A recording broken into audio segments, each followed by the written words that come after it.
Chant and dance as much as possible in this human form of life. Scripture called Ananga Manjari Samputika, which was composed by Ramachandra Goswami, who was the adopted son of Jahnava Devi. He appeared in the very year that Lord Chaitanya disappeared from this world, 1534, and he was also initiated by Srimati Jahnava Devi. And he has written this Samputika, which is a very important scripture for actually understanding the glorious position of Srimati Jahnava Devi. All glories to Sri Jahnava, the beloved of Gopinath, who enchants the enchanter of the world, Krishna. She is Sri Radhika's dearmost sister. Her form and qualities are matchless, and out of great compassion she redeems this world. Balaram's pleasure potency bears the name Jahnava, who was previously known as Ananga Manjari.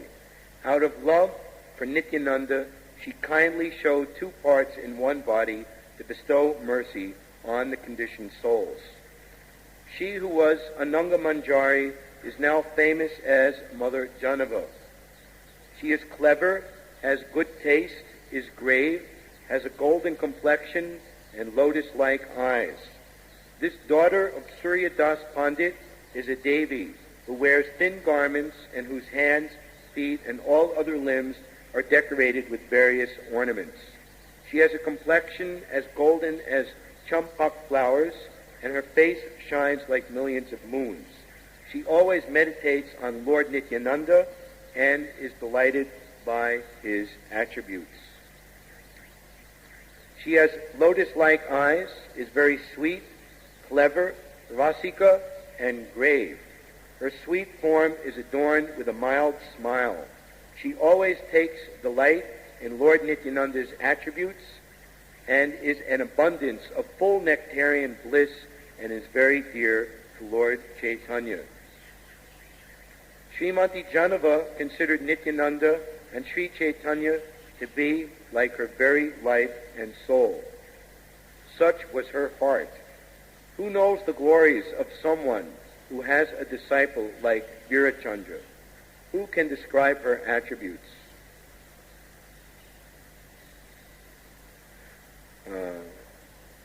She is wandering within this material world along with Lord Nityananda, bestowing her grace upon all the conditioned souls. Please let a fallen soul like me never forget your lotus feet. May he always remember them. What can a wretch like me know about all your glories? She is naturally full of compassion. Please cast a merciful glance on me and fulfill my desires. Please destroy my misery and make me and conquer my distress. The daughter of Surya Das Pandit, Jahnava, is endowed with all good qualities. I pray to her lotus feet, wherever I may take my birth, may I never forget you, even in my dreams. Be so kind to me that I may always remain aware of your lotus feet. Holding a straw between my teeth, I beg you for this aim.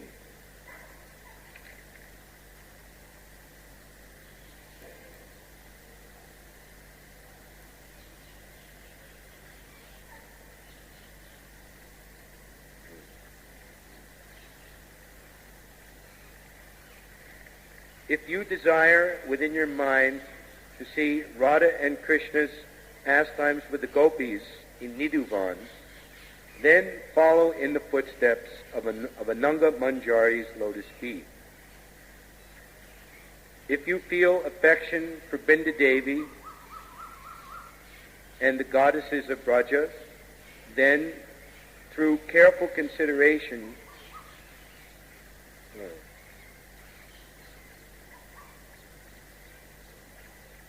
you should make Ananga Manjari, the essence of your bhajan. Know it for sure, becoming fixed at the lotus feet of Ananga Manjari. This is not a good translation, so I'm trying to paraphrase it.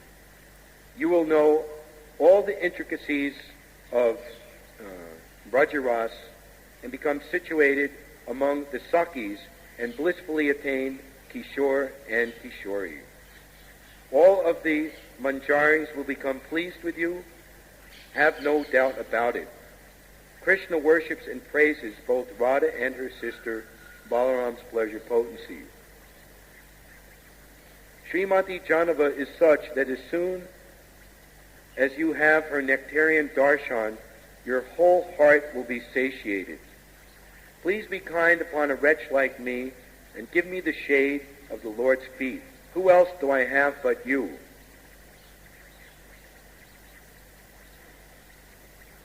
I will become the servant of any great soul who takes shelter of Mother Jahnava's lotus feet.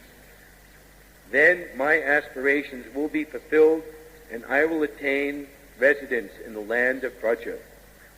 This is my constant desire. The feet of Nityananda and Jahnava defeat pools that emit hundreds of inexhaustible nectar streams. Who can fully describe how blessed one becomes simply by touching one drop of that nectar? I am a foolish wretch, and my consciousness was wrecked by bad association, yet I have somehow offered some glorification here. Now I have taken shelter of the lotus feet of Nitai and Chaitanya, who even redeem the fallen souls. Thinking of my worshipful goddess, Srimati Lalita Sakhi, and remembering her mercy, I yearn for the lotus feet of Vrindavan Das, adorning my head with his dust. Sri Krishna Chaitanya, Nityananda, Ganga Mata Goswamini, Sri Virachandra, Advaita, and all the devotees of Gaura, may your lotus feet be the treasure of my heart. This is what I remember during my worship. O Lord, please give me these alms that I beg from you without further consideration. There is no one more fallen than me. I am blinded by great folly. O Lords, O two brothers Nitai and Chaitanya, please redeem me from material bondage.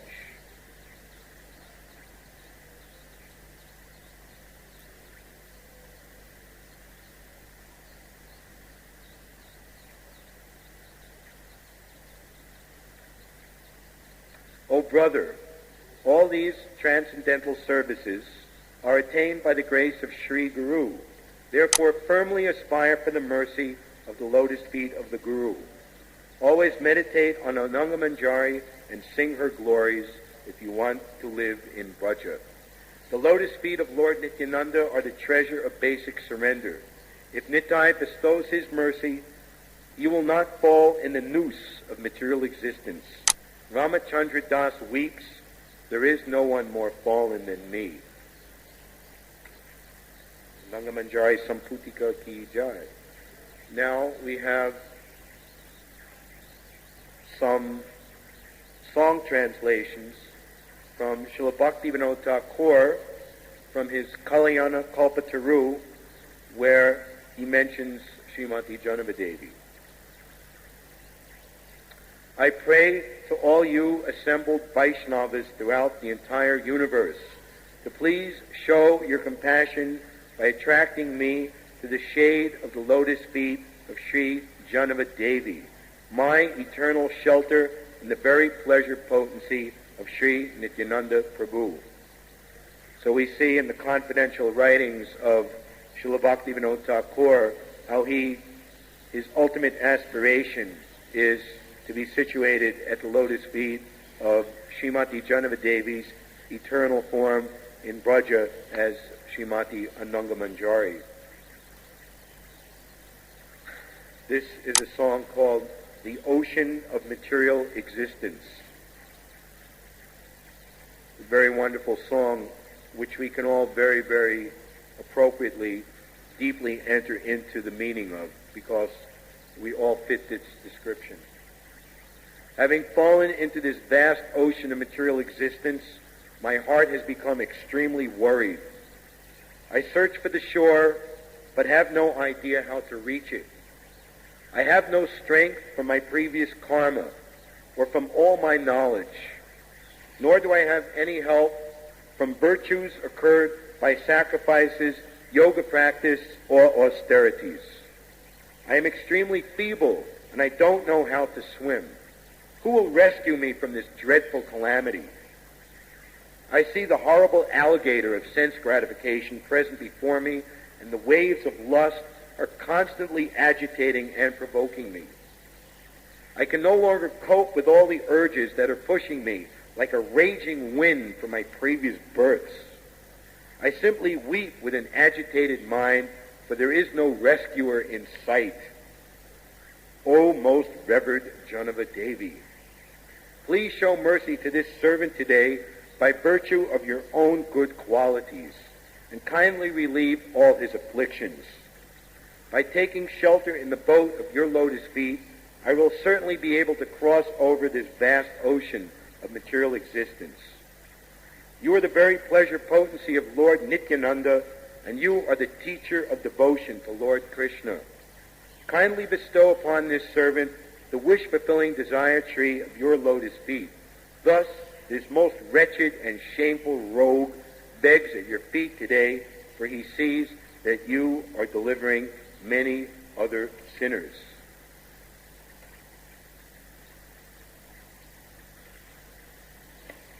So now we have a very nice presentation, a summary from the Bhakti Ratnakar of some of the wonderful leelas of Srimati Jahnava Devi.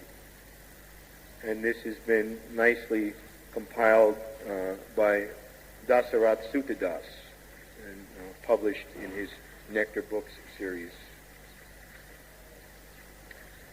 So, this is Dasarat Sutta. Known amongst the Gaudiya Vaishnavas as Ma Jahnava, or Jahnava Ma, and also as Ishvari, this great Acharya of the Brahma Madhva Gaudiya Sampradaya was famous for her unalloyed devotion to her husband, Sri Nityananda Prabhu. Born as the daughter of Sarkal Suryadas Pandit of Saligram, along with her younger sister, Vasudha, Sri Jahnava later became a prominent guru after the disappearance of Sri Nityananda, initiating both men and women alike. And also, Dasarat Sutta Prabhu has an excerpt from a conversation with three professors, Srila Prabhupada, from a room conversation in Toronto, Canada on June 18th, 1976. Professor, is it possible, Swamiji, for a woman to be a guru in the line of disciplic succession? Prabhupada, yes, Jahnava Devi was. Nityananda's wife, she became. If she's able to go to the highest perfection of life, why is it not possible to become guru? But not so many. Actually, one who has attained to perfection, she can become guru, man or woman, unless one has attained to perfection. Ye Krishna Tantra Ved Se Guru Hai. The qualification of guru is that he must be fully cognizant of the science of Krishna, then he or she can become guru. Ye Krishna Tantra Ved Se Guru Hai. In our material world, is there any prohibition that woman cannot become professor? If she's qualified, she can become professor. What is wrong with it? But she must be qualified. That is the condition. Similarly, if the woman understands Krishna consciousness perfectly, she can become guru. Nityananda Prabhu is the incarnation of Lord Balaram and is the plenary expansion and intimate associate of Sri Chaitanya Mahaprabhu, who is none other than Sri Krishna himself. It is stated by Kavi Karnapur and Gauranga Deepika that Vasudha and Jahnava are incarnations of Varuni and Revati, the two wives of Lord Balaram, and that their father, Suryadas, is an incarnation of Revati's father, Kudmi. But in the next verse, Sri Kanapur mentions that some devotees consider Vasudha to be Ananga Manjari, who is Srimati Radharani's younger sister, and that others consider Jahnava to be Ananga Manjari. However, Srila Bhaktivinoda Thakur concludes many of his songs found in Kalyana Kalpataru with prayers directed to Sri Jahnava as an incarnation of Sri Ananga Manjari. When Lord Chaitanya accepted the renounced daughter, Nityananda accompanied him on his trip to Jagannath Puri. Then, after sporting many pastimes there, Mahaprabhu ordered Nityananda to return to Bengal. He spoke with Nityananda in a solitary place, and it is said that at that time he also told him to get married.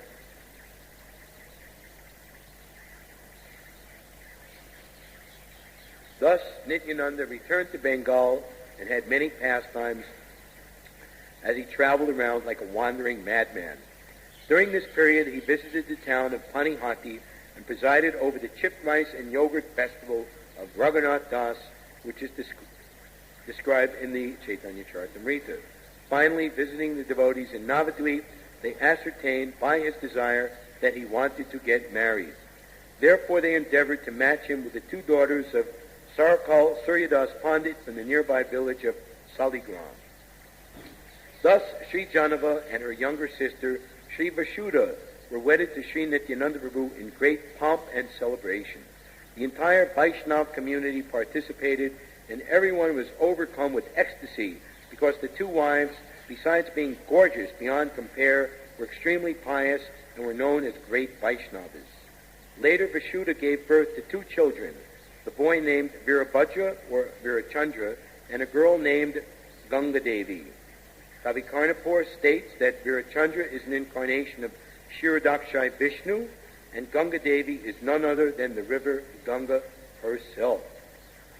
The young Vasudha soon passed away, however, and Jahnava thus resolved to raise her sister's children. In addition, she adopted a boy named Ramchandra. In this way, Ma Jahnava spent much of her youth taking care of the three children, making sure they became great devotees. Virabhadra especially grew up to be a prominent leader in the Vaishnav community, and when he accepted Jahnava Devi, his stepmother, as his guru, taking initiation and mantra from her, many other Vaishnavas did so as well. Much of Jahnava's fame began as a result of her transcendental relationship with Lord Nityananda, but her activities soon revealed her greatness, and she was recognized and respected as a superlative Vaishnava on her own merit. She traveled with large entourages on pilgrimage all around Bengal and also twice to Sri Vrindavan. While in Vrindavan, she established lasting bonds with the famous Goswamis living there, such as Sri Gopal Bhatta, Jiva, Sri Raghunath Das, Sri Lokanath, and Sri Bhugarba. And she cultivated her widely acclaimed devotion to the deity Sri Gopinath. So at the Radha Gopinath temple, there, along with Radha and Gopinath, is a deity of Ananga Manjari. And also the temple overlooking Das Goswami, Raghunath Das Goswami's samadhi at Radhakund. There's most beautiful deities of Radha Gopinath and Ananga Manjari just near the place of Jahnava's Baitak, sitting place, which commemorates the spot at Radhakund where there is a beautiful bridge to the center of Radhakund, where Ananga Manjari's very own kunja or place of pastimes is situated in the center of Radhakund. Indeed, her devotion to this deity, Gopinath, was so intense that it endeared her to the pious and impious alike.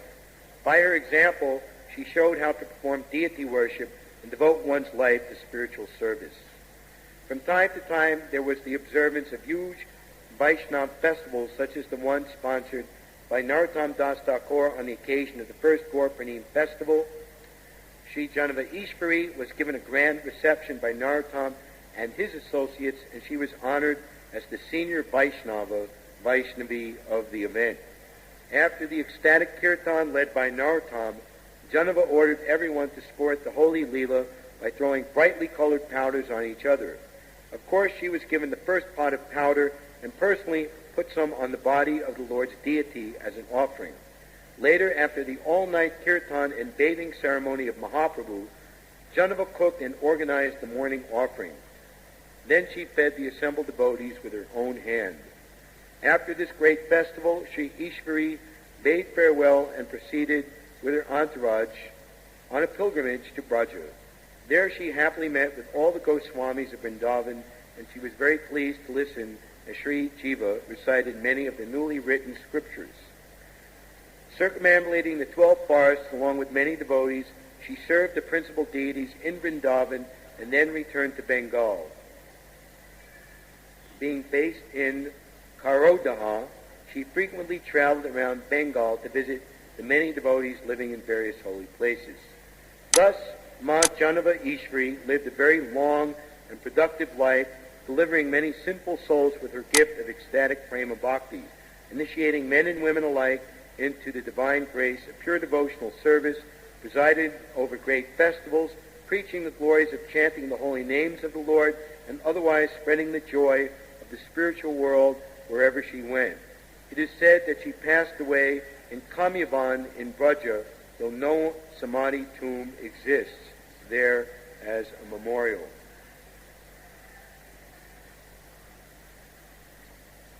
So there's many nice things we don't have time to read. Perhaps I'll read one or two.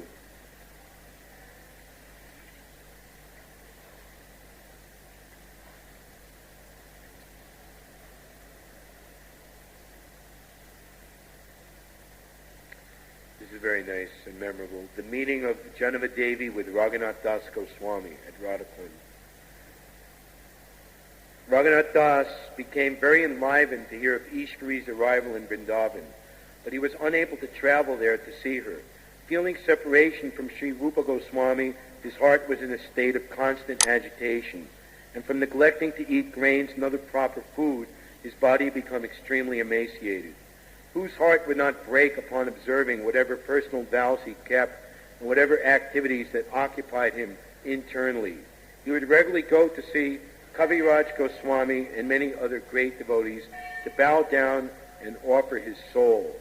Sometimes he would go from Radhakund at Govardhan and visit Nandishvar in the company of Gopal, Raghava Pandit, and others. When everyone assembled in Vrindavan for Ishvari's darshan, they informed her of Sri Das Goswami's condition. Who has the Shakti to speak of the internal moods that occurred when Sri Jahnava Ishvari heard about him? So it is important to keep in mind the ultimate internal, eternal identities of Jahnava Devi and Raghunath Das Goswami, their glorious positions as most intimate maidservants of Srimati Radharani.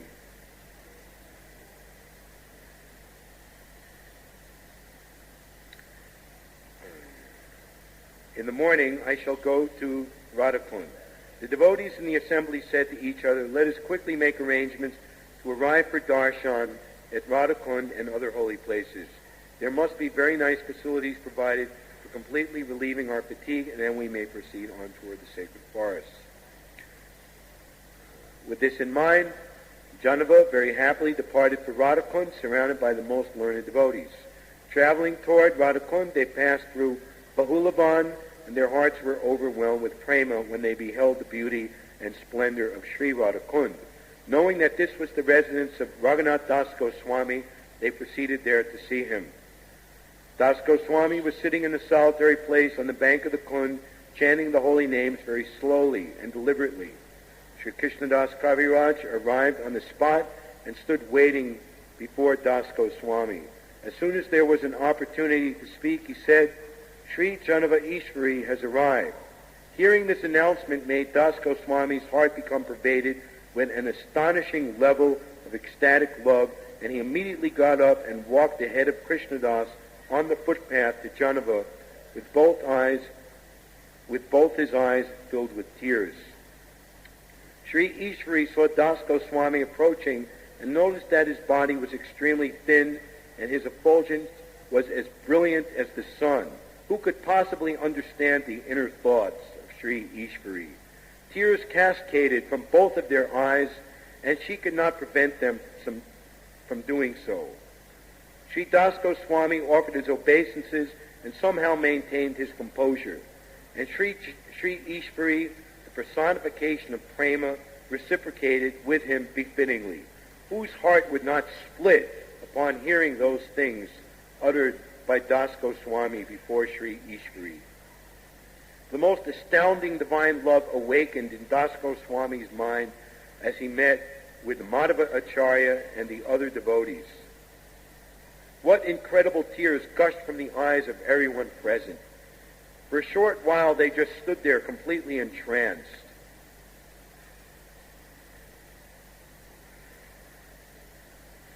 The party stayed at Radhakund for 3 or 4 days, and they very carefully engaged in cooking there. With cheerful hearts they offered bhoga to Krishna and then fed the Brajabasi Vaishnavas.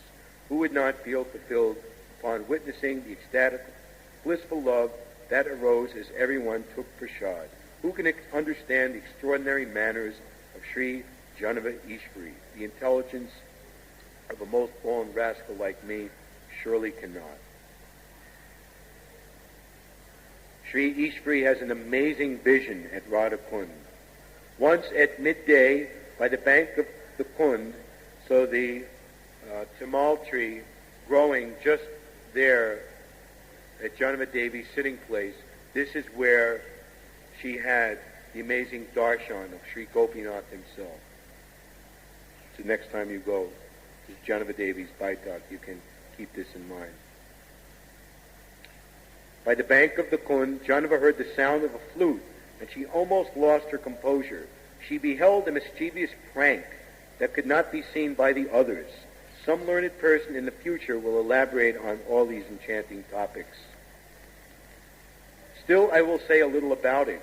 Ishwari was overjoyed to hear a flute play, and she looked around on all sides to see where it was coming from. At the base of a kadamba tree, she saw Lord Shyam, glowing beautifully, standing in a threefold posture and conquering millions of cupids with his charms. Smiling ever so pleasantly, he played sweetly upon his flute. Who could keep their composure upon hearing that music which maddens the entire universe? Sri Radhika, along with Lalita and her other Sakis, surrounded Sri Shyamasundar in the greatest playful mood. Viewing this amazingly beautiful scene caused Jahnava Ishwari to fall unconscious in the most incredible way. After some time, she regained consciousness and became still. All this fun was experienced in a solitary place, and she was relieved, and she revealed it to no one.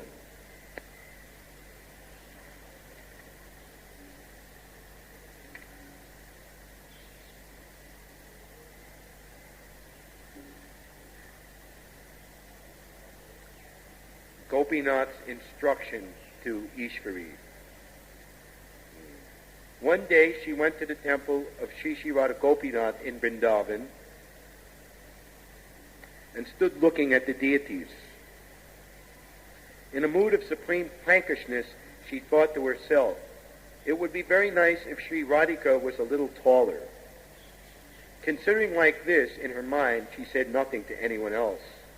After seeing the last artik ceremony in the evening, she returned to her residence. As she slept, Sri Gopinath appeared to Sri Jahnava and in the guise of a dream spoke sweet words.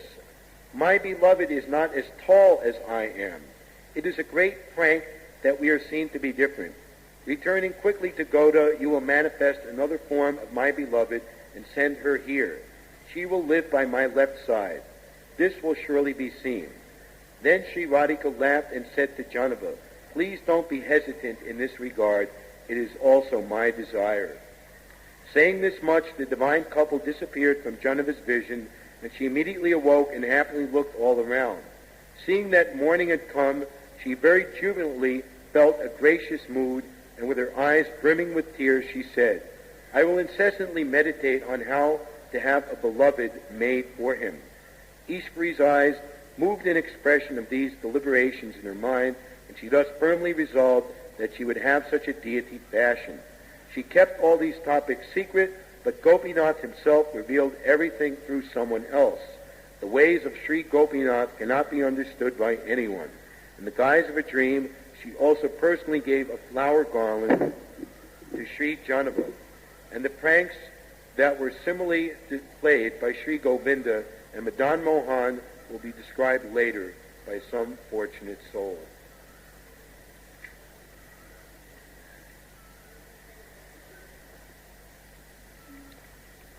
So, it's kind of late. There's more to be said. Perhaps, Aindra Prabhu, if you would. What's that?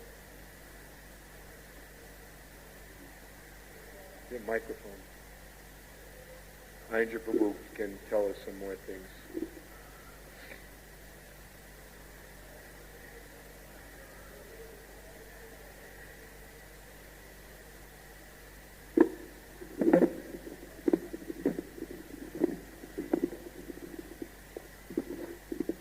I don't want to take up much time, which I usually will do if I start talking, but I think that it's important that at least we should recognize the significance that the appearance of Jahnava has with us as followers of Srila Prabhupada.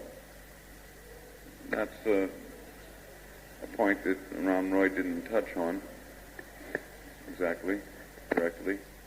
And that's that our Srila Prabhupada,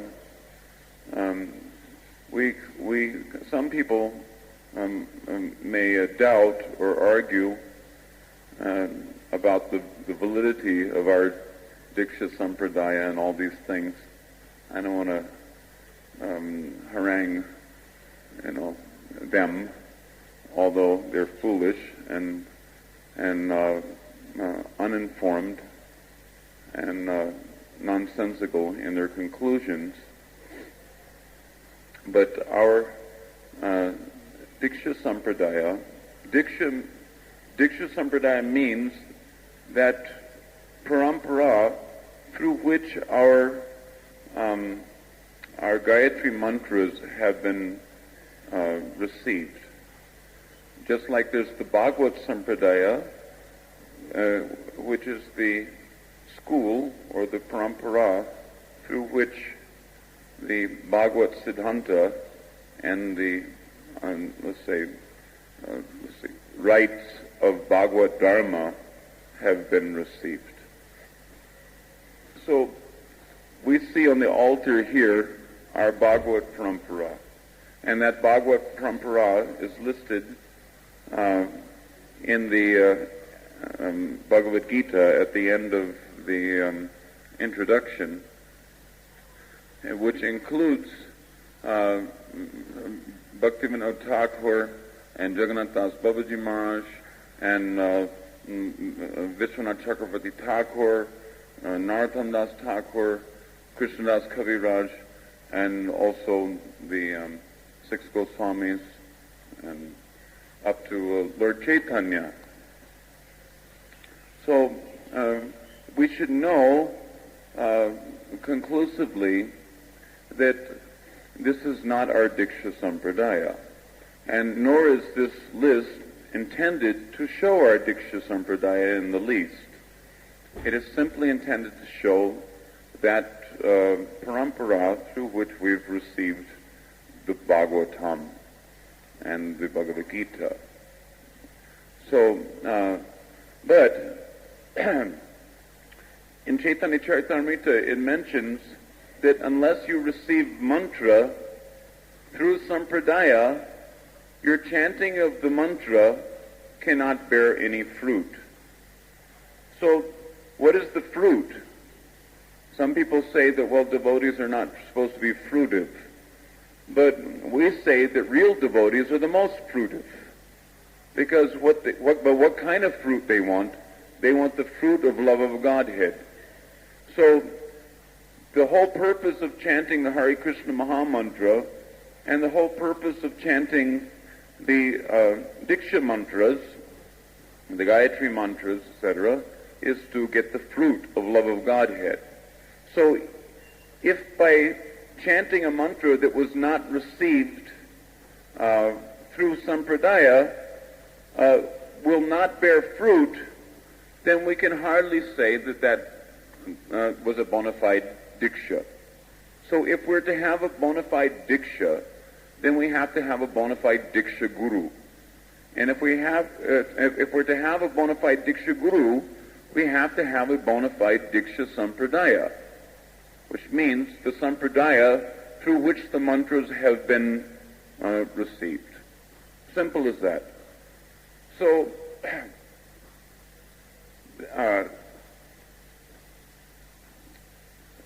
Bhaktivinoda Thakur mentions that, and this is a little side point, but Bhaktivinoda Thakur, he mentions in his autobiography, which was written as a letter to one of his sons. Where are you going? You can sit there. No problem. I'm taking up time again. So, anyway, Bhaktivinoda Thakur mentions in this autobiography that at the time of the disappearance of Gaur Nitai, there was some discussion among the Vaishnavas as to how the worship of Lord Chaitanya would go on. And there was discussion of the need for the dissemination of a mantra or the Gaur Gayatri. So, Bhaktivinoda Thakur says that it was Jahnava Devi who introduced what we have as our Gaur Gayatri mantra, for those who have Gayatri mantra, who have received Gayatri Diksha. So, she introduced the Gaur Gayatri, the Gaur mantra, and perhaps even the Guru mantra and Guru Gayatri, some people say. But any case, the Gaur Gayatri and the Gaur mantra was introduced by Jahnava Devi, her having taken permission from the consort of Lord Chaitanya, who was still present at that time, namely Vishnu Priya Devi. So we should understand that our sampradaya, when we see Srila Prabhupada has taken his Diksha mantras, we have taken our Diksha mantras from Srila Prabhupada. Srila Prabhupada has taken his Diksha mantras from Bhaktisiddhanta Saraswati Thakur. Some, say, envious people want to say that Bhaktisiddhanta never received Diksha from Gaur Kishore Das Babaji Maharaj, but it's just a question of whose authority we want to accept. Do we want to accept the authority of someone who wasn't there at the time that it happened, or do we want to accept the authority of Bhaktisiddhanta, who claims to have actually received the mantra and in the presence of Bhaktivinoda Thakur? Because you know that the story how Bhaktivinoda Thakur told that that Bhaktisiddhanta should not come back to his home if he did not get the Diksha from Gaur Kishore Das Babaji Maharaj, and Bhaktisiddhanta was prepared to drown himself in the river. At which time, Gaur Kishore Das Babaji Maharaj, some persons say that he picked up some dust and threw it in Bhaktisiddhanta's face and said, "For you, this is my Diksha." And that did happen, but, laughing, but then they conclude that was all that happened. So they want to say that there was no Diksha. This was, and Bhaktisiddhanta is concluding that he received Diksha is simply on the basis of this statement that for you, this is my Diksha, and he's throwing dust in his face. But later that afternoon, Bhaktisiddhanta, in fact, actually received his Diksha mantras from Gaurkishore Das Babaji Maharaj at Sarabi Kunj in Mayapur. So the question is that when we see that, we know that Gaurkishore Das Babaji Maharaj didn't take initiation from Bhaktivinoda Thakur. So, obviously, this relationship between Gaurkishore Das Babaji Maharaj or Bhaktisiddhanta and Bhaktivinoda Thakur is not a relationship based on the dissemination of the Diksha mantras or the Gayatri mantras. It's a Shiksha relationship or Bhagavat relationship. So the question will come, and then who is the Diksha Guru of Gaurkishore Das Babaji Maharaj? If we're going to trace out our Diksha Sampradaya, then we have to say, who gave the Diksha mantras to Gaurkishore Das Babaji Maharaj? So we have a whole list,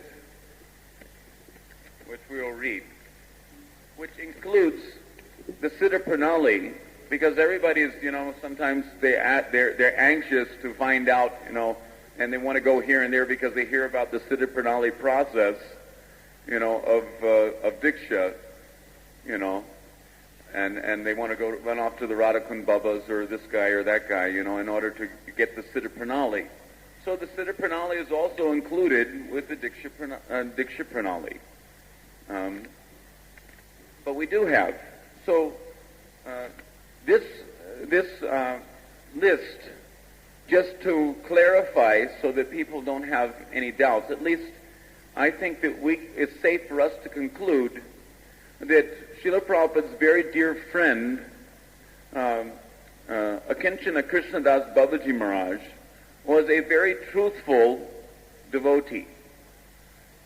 He has presented this to us, Akinchana Krishnadas Babaji Maharaj. He has presented this list, this Diksha line, to us, which he had received from one Dinabandhu Das Babaji Maharaj, who was a disciple of Gaurkishore Das Babaji Maharaj in Braj Mandal. In Navadip Mandal, Bhaktisiddhanta was the only disciple. But in Braj Mandal, Gaurkishore also had other disciples. At Govardhan, there's a temple also still existing in which they worship Gaurkishore Das Babaji Maharaj's. They have the pictures of his line, etc., in the temple.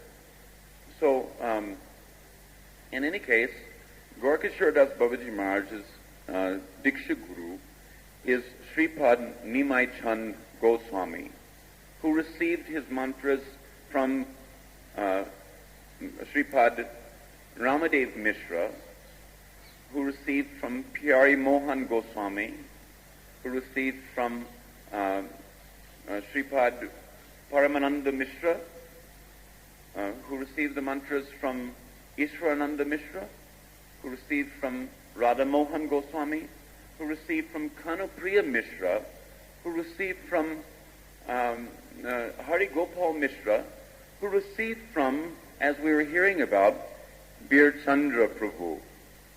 So, four main branches of Jahnava's line. Bir Chandra was the direct initiated disciple of Jahnava Mata. There's four main branches. Bir Chandra, he has many branches also, but we're coming in one of his branches, sub-branches. And then there's Ramchandra Goswami, who wrote this Anangamanjari Samputika.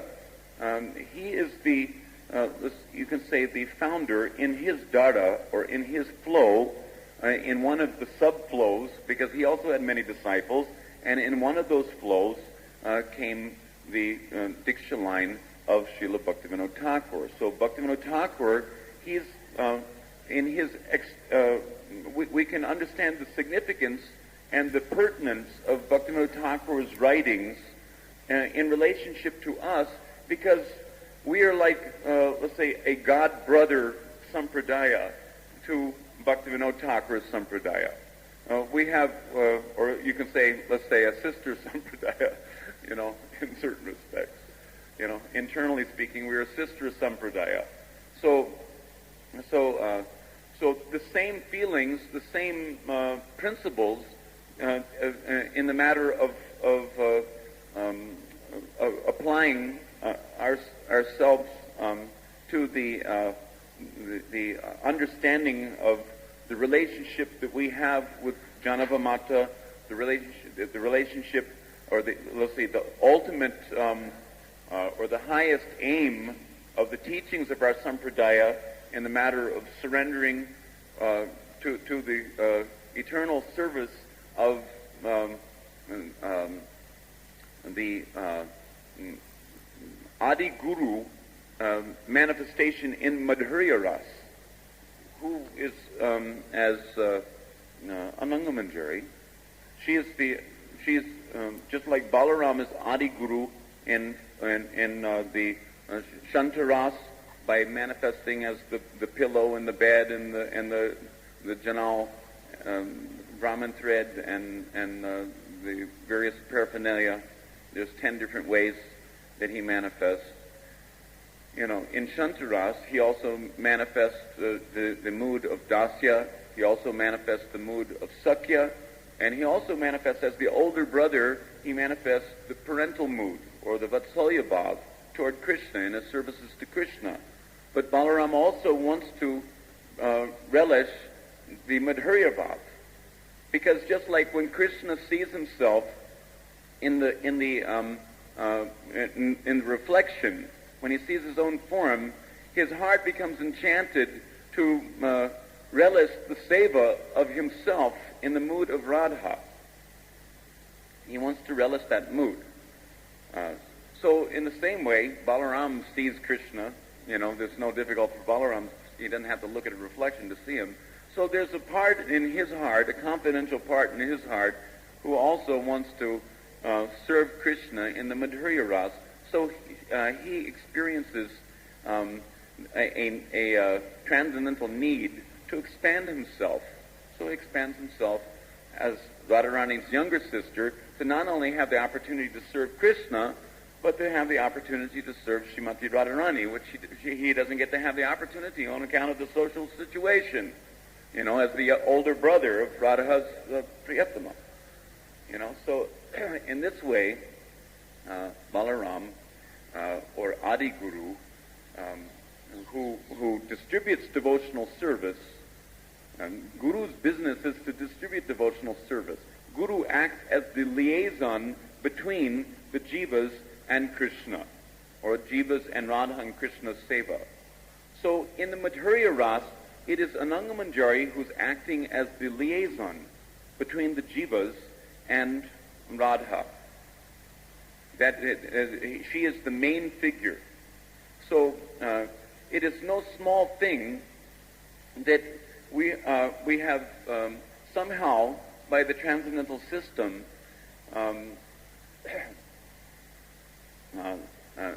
we have the great fortune of being able to come directly in the line coming from Anangamanjari, who's manifested as Jahnava Mata. So these are some secret things which, unless you have the adhikar for entering into the Madhurya Ras, it may not be so, let's say, useful information for you. But still, you should know that our Guru Parampara is certainly bona fide. In other words, we're still surrendered to our mind and our body, but we're claiming to be, let's say, representatives of Rupa Goswami, etc. And keeping Paramahansa Vesh and all these things. So to stop the mockery, of something which is a bona fide thing, Bhaktisiddhanta certainly gave stress to the dissemination of the principle of Bhagavad Sampradaya. But it doesn't mean that we don't have the Diksha Sampradaya. And although the mercy of the six Goswamis is coming through the Bhagavad Sampradaya, the mercy of Chaitanya Mahaprabhu is coming through the Bhagavad Sampradaya, but the mercy of Nityananda, the mercy of Jahnava Devi is coming through the Diksha Sampradaya in the form of our reception of the Diksha mantras, which are meant to help us also to attain the ultimate perfection or the ultimate fruit of love of Godhead, you see. So we should not, it's not that I'm trying to overemphasize, but to clear up the doubts and the misconceptions that many devotees have about our shiksha and diksha, what the heck is it, because they become confused about the things due to lack of information, basically. To clear these matters, sometimes on such days as today, I think that it's appropriate to at least bring it to people's attention that our diksha is bona fide, so that we don't go running off, here and there, thinking that somehow or other we've boarded a stone boat.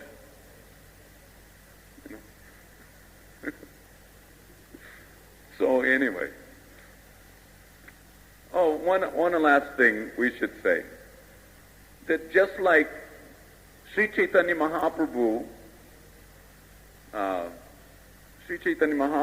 body, what he could manifest, the ecstatic symptoms that he could manifest with his body cannot be imitated by any living entity with a gross physical body in this material world. Just like Srimati Radharani, when Krishna appeared, when he commenced rasa dance, without her presence one time, Radharani came late because she was detained by Jatila. So she arrived late to Rasmandal. And when she arrived there, she saw that Krishna, had already started the rasa dance, and he had kiss marks all over his cheeks, so Radharani, when she saw this, she said, "Well, I guess you don't need me." So she stormed off in a huff and hid herself, and then Krishna stopped the rasa dance, noticing that she was not present, and he asked all the Sakhis to find out where is Srimati Radharani, and no one could find her anywhere. Then Lalita Devi, being, I guess you could say, the most intelligent of all of Radharani's Sakhis, foremost of all Radharani's Sakhis, she got a hunch, and she crossed the Yamuna to the place where it is now known as Mansarovara. That is the place where she saw, Lalita Devi saw, that Radharani was crying and crying and crying, and she filled up a whole lake with her tears. So, can any of the ladies here imitate that? Can you cry for Krishna like that? You understand my point? We may be conceitedly proud of our, let's say, external sarup, which may, on one level, give us an opportunity to, in some way, identify ourselves with the feminine sarup of Radha and her Sakhis. Just like the shadow,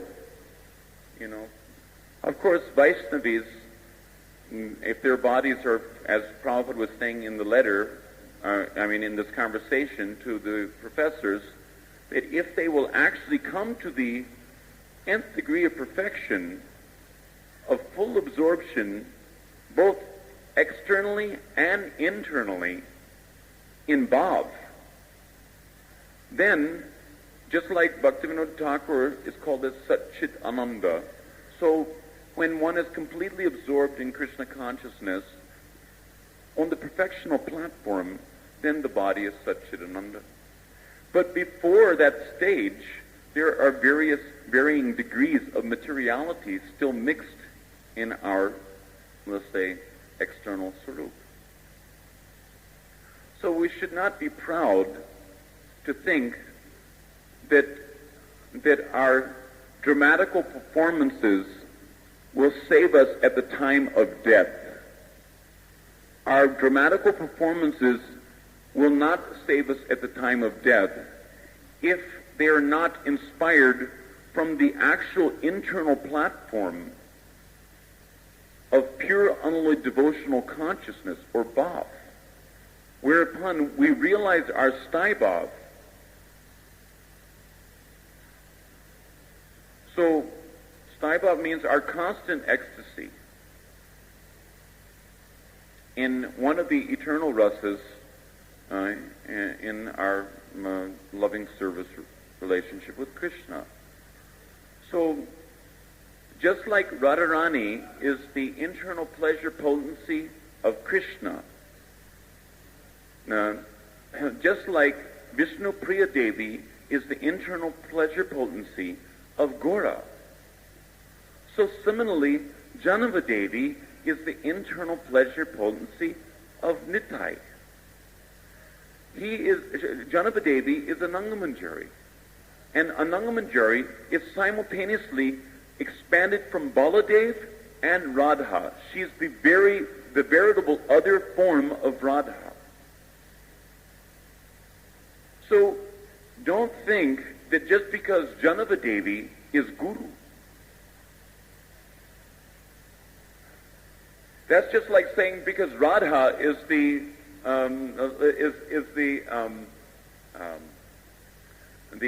head of all the Sakhis, that I can become Sakhi.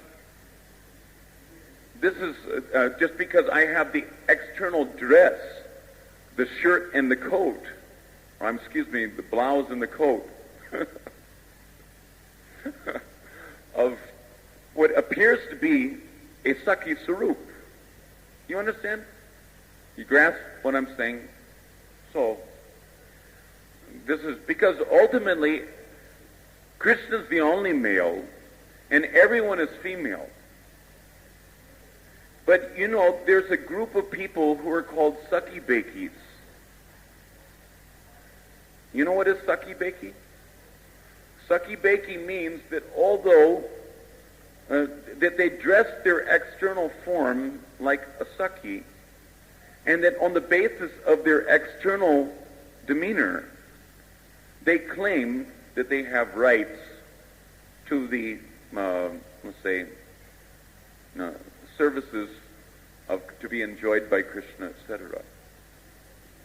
So we should not cop this vanity, if you don't mind my making this point, because we should be careful if we're going to actually make progress, to always keep the utmost humility in our heart. Because we're in a fallen condition. Every one of us are in a fallen condition.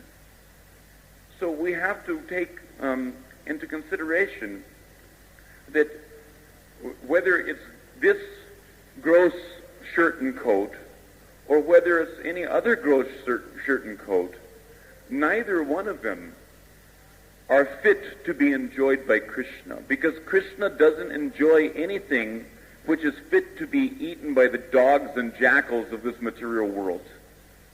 As Prabhupada makes the point in relationship to the purport concerning the Sakhi Beki's mood in Chaitanya Charitamrita. This gross physical body will turn to ashes or become the stool of worms, or the stool of the turtles in the Yamuna River if you're lucky. So it is not that we should be assuming that because we have this form or that form or the other externally, that we have rights to devotional relationships with the deities or with Krishna or any. But rather, we should understand that our real adhikar will be in terms of spiritual enlightenment, which is the evolution of bhav. So that we should focus on. And if we will focus on that and not be swept away by the externals, identifying with the external and trying to, let's say, interpolate the external conditioning on our devotional concepts, then it may be possible for us to actually elevate ourselves to the stage wherein we can actually act as guru from the self-realized platform. If we are not chanting Shuddhanam, if we are not, if we have not experienced the actual descent of Krishna along with his antaranga shaktis in our chanting of mantram, namely Gayatri mantram,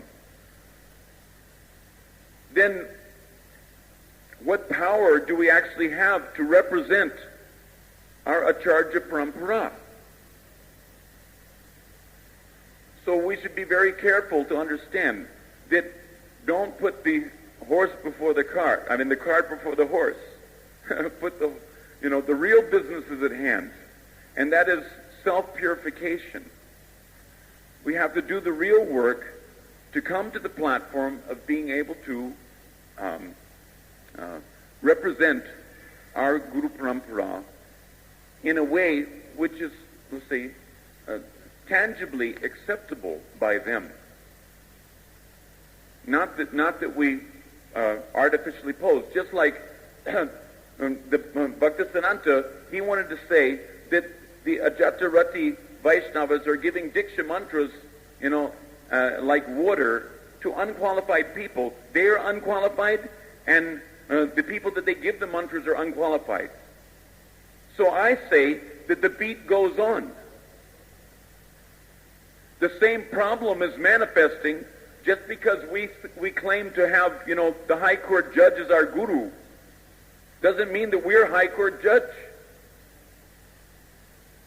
What is the use of our presenting ourselves as guru,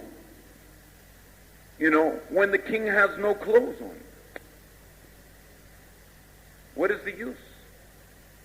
Then we give the Abbas feature of the mantra, or we get the offended feature of the mantra, and we can either, increase the bhakti within our society, the facilities for bhakti, or we can increase perhaps the facilities for mukti, which may be a little good, because that means mukti meaning that we become freed from the material contamination, but we cannot give the essence of prema, which is what we're really after. And it's what every conditioned soul needs. The only need of every jiva is prema.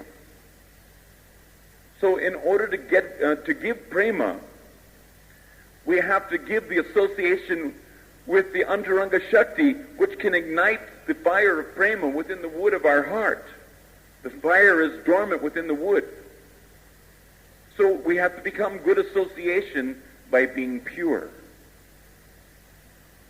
If we don't become freed from our anarthas, if we don't situate ourselves on the Nishta platform, then how do you expect that Lord Chaitanya and Lord Nityananda, or Radha and Krishna, will be satisfied.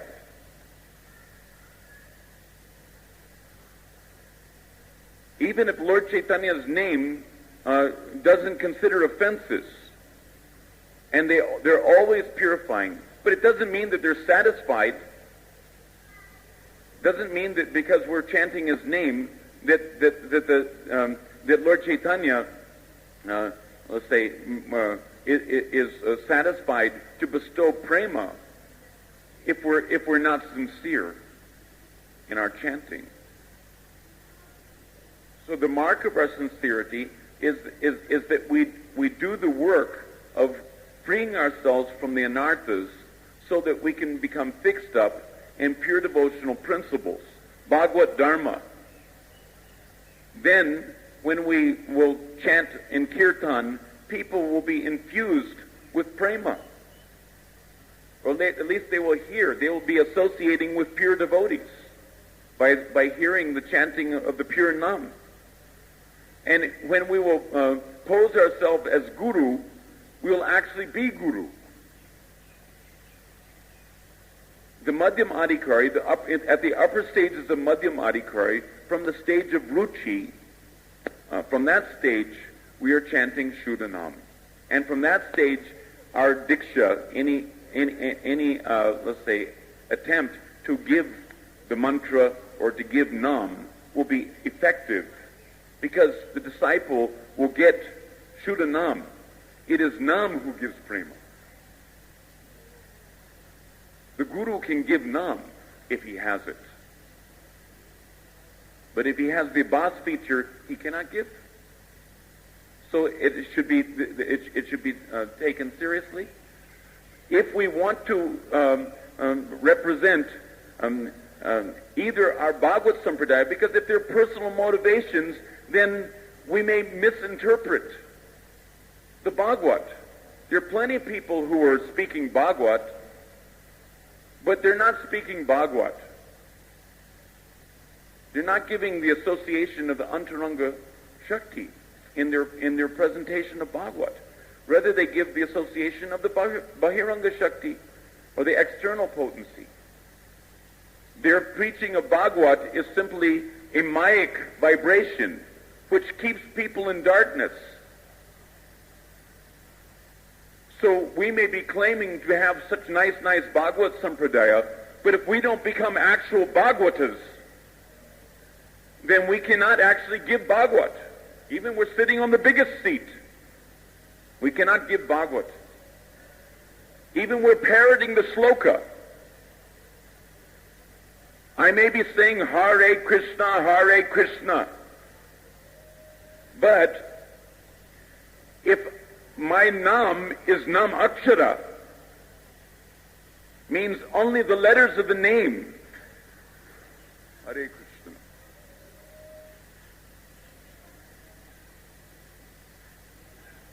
If the sound vibration which comes from our mouth is the external feature of Nam, just like this Dham has its external feature, it also has its internal feature.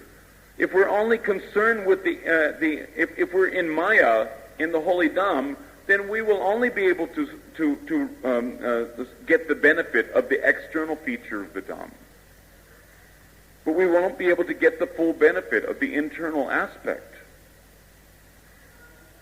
So similarly, unless Nam makes his divine appearance within the heart and manifests dancing on our tongue, then that sound vibration which we are producing is not purely spiritual, and it may be quite material, depending on the degree that we're committing offenses against the Nam. So in this way, we should understand that similarly, we may recite the slokas of the Bhagavatam. Bhagavad is Krishna. But when someone who is impure will recite the slokas, then Krishna cannot fully manifest in his vibration any more than he can manifest he may choose He chooses to reveal himself or not to reveal himself by keeping himself covered by the curtain of Yogamaya to those who are insincere. You see, so the same shloka may be spoken by a professional reciter or by someone who's reciting with let's say, ulterior motives. But it will not have the potency to actually inspire pure devotional Bhagavad Dharma within the heart of the listener of Bhagavad. And similarly, if we so we will not be able to represent our Bhagavad Parampara in a powerful spiritual way, by giving the actual substance, which is purely transcendental substance. Similarly, if we are not chanting the pure mantra, then if we have not overcome our anarthas, if we've not pleased Krishna by our nishtata bhajan, so pleased him to let's say, inspire him to come in the form of Nam, pure name, to sit on the lotus of our heart. If we've not done the work of cleaning our heart, then our mantra and our so-called dissemination of mantra will be basically ineffectual as far as propagating the Prema Nam Sankirtan movement. And this is an important issue, and it's one of the main issues that we're facing, in this International Society for Krishna Consciousness. It's the issue. It's the only issue. And all other issues are, let's say, sidetracking us in various ways from the real issue. Purity is the force. We always have to remember that. And do the work at hand. From whatever platform we're on, we have to do the work at hand. And the work is to come to the realized position by the grace of God and our Guru Varga. In this way, we can do real service to Rupa Goswami and Sri Chaitanya Mahaprabhu, and we can do real service to Mother Jahnava and Lord Nityananda. And this way we can claim to be real devotees of Sri Sri Gaur Nitai and real representatives of their Sankirtan movement. So let's stop here because it's getting later and later. It's almost 10 o'clock. Sorry for the delay. Thank you very much. Hare Krishna. All glories to Srila Prabhupada. Ki Jai.